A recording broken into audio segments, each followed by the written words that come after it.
Bonne journée, bonne nuit, bienvenue à ce premier jour de décembre, mardi, et nous continuons ensemble à explorer à chaque jour. Il y a une petite vidéo à chaque jour. Aujourd'hui le 1er, demain mercredi le 2, le 3, le 4 jusqu'au 25. On explore l'évangile du jour pour vivre cette retraite de l'Avent que je te propose. À toi, qui est ami du blog Pierre Lacroix, ami du site Pierre Lacroix, prédicateur ou je sais pas quoi, sur YouTube. Et je t'invite à t'abonner, cling en bas, sur je m'abonne et sur la cloche, les deux. Donc tu seras membre et tu auras des avertissements. Il n'y a pas de texte pendant l'Avent 2020, non. Là, il se passe quelque chose, on est dans la deuxième journée. Jésus vient d'envoyer les 72, ils reviennent, il y a eu des guérisons, il leur avait demandé de guérir les malades.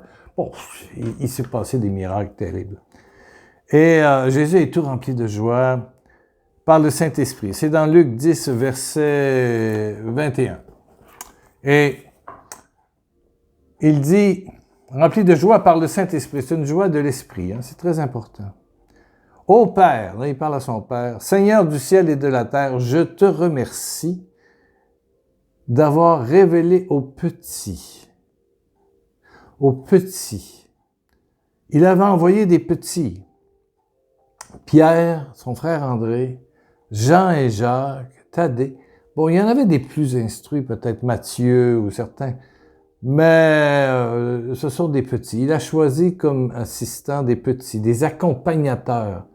Être chrétien, c'est se mettre c'est adopter la mission de Jésus, qui est de faire reculer les drames, qui est de faire sécher les larmes, de donner de la consolation. Je me souviens de cette jeune fille en Afrique qui m'arrive en larmes en disant « Monsieur Lacroix, je suis une adultérine. » Je dis « Bon, ça veut dire quoi? » Ça veut dire que ma mère est le deuxième bureau, c'est-à-dire mon père naturel que je ne connais pas, qui ne me reconnaît pas, est marié, il a des enfants, et ma mère était sa concubine à l'occasion. Il nous payait l'appartement, et puis tout à coup, voilà, il nous a abandonnés.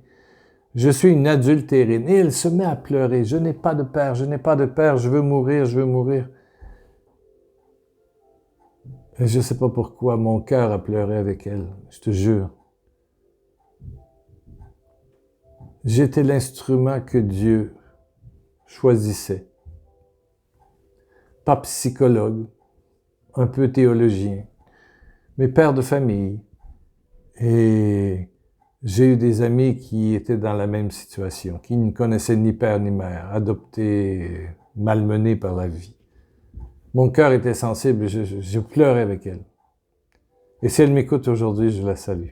Je te remercie d'avoir révélé aux petits, ce que tu as caché aux sages et aux gens instruits. Oh là là. Oui, Père, il en est ainsi parce qu'il t'a plu de le vouloir.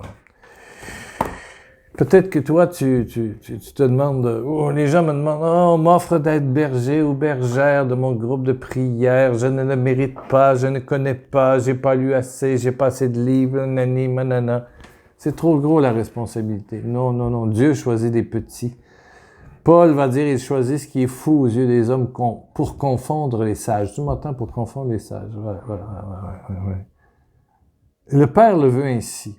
Pourquoi le veut-il ainsi? Parce que quand on est petit, quand on est paumé, quand on est blessé par la vie, il y a une sensibilité naturelle. Il y a des blessures ouvertes. Mais Dieu choisit ces blessures ouvertes-là pour déposer ses dons, ses charismes, ses secrets. Ses secrets d'amour, ses secrets de plénitude. Les pauvres sont des vases précieux pour Dieu, des vases d'argile mais précieux, fragiles mais précieux. Et tu es toi qui peut avoir 20, 30, 40, 60, 70, 80, 90, 100 ans même. Toi qui as plus ou moins d'études. Même si tu as beaucoup d'études, tu peux être petite, c'est pas une question d'études, mais c'est une question de petitesse intérieure, d'humilité. Tu dis, je ne mérite pas. C'est sûr que personne ne mérite d'être compagnon de Jésus. Tu crois que Pierre qui sentait le poisson, André son frère, Jean, Jacques, qui ont pris beaucoup de temps avant d'arrêter de sentir le poisson, parce qu'ils travaillaient dans le poisson, c'est tout, très le poisson. Ouais, ça sent pas bon le poisson. Surtout dans les jours après, les vêtements restaient imbibés de l'odeur, etc. Ouah. Mais ils ont parlé de l'amour en sentant le poisson. Ouais, en puant le poisson. En puant le poisson. Je me souviens, une journée, on devait aller dans un lieu pour évangéliser.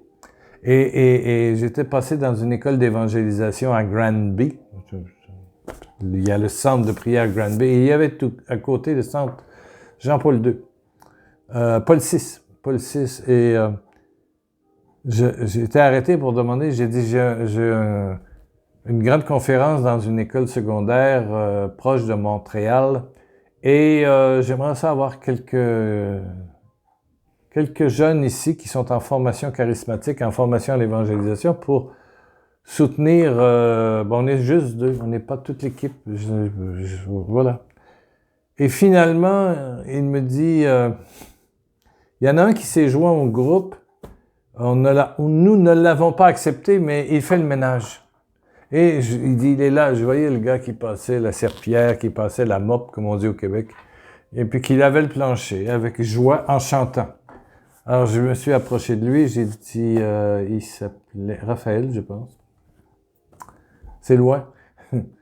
Est-ce que tu veux nous accompagner pour prier sur les gens, dans la mission, on va dans tel lycée, pas loin de Montréal. Il déposa aussitôt, comme Pierre et André, Jean et Jacques, aussitôt sa serpillière, sa mop, ou sa vadrouille, appelez ça comme vous voulez. Et il est allé se changer, et puis, il nous a accompagnés. Je vous jure, lui le plus simple, lui qui n'avait pas d'études, lui qui avait les planchers, la puissance.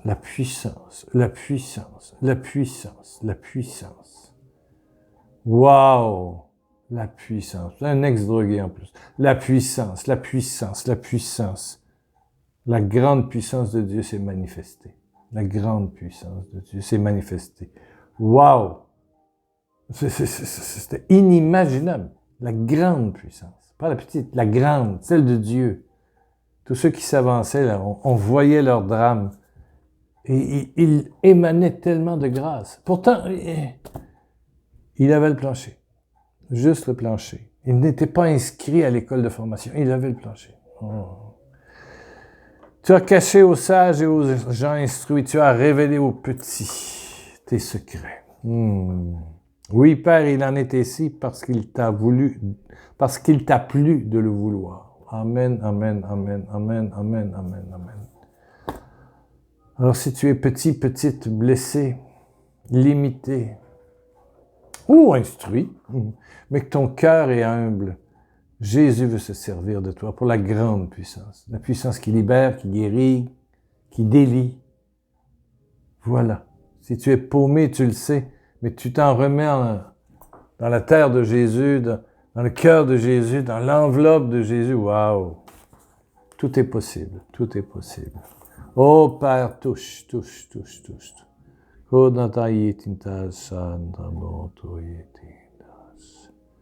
Merci, Père, de toucher tous ceux qui sont malades, inquiètes, infirmes, tous ceux atteints par le cancer, tous ceux qui ne dorment pas, tous ceux qui ont la maladie de l'inquiétude, tous ceux qui croulent sur l'indignité, sur la culpabilité, sous les dépendances. Oh, tu touches, Père.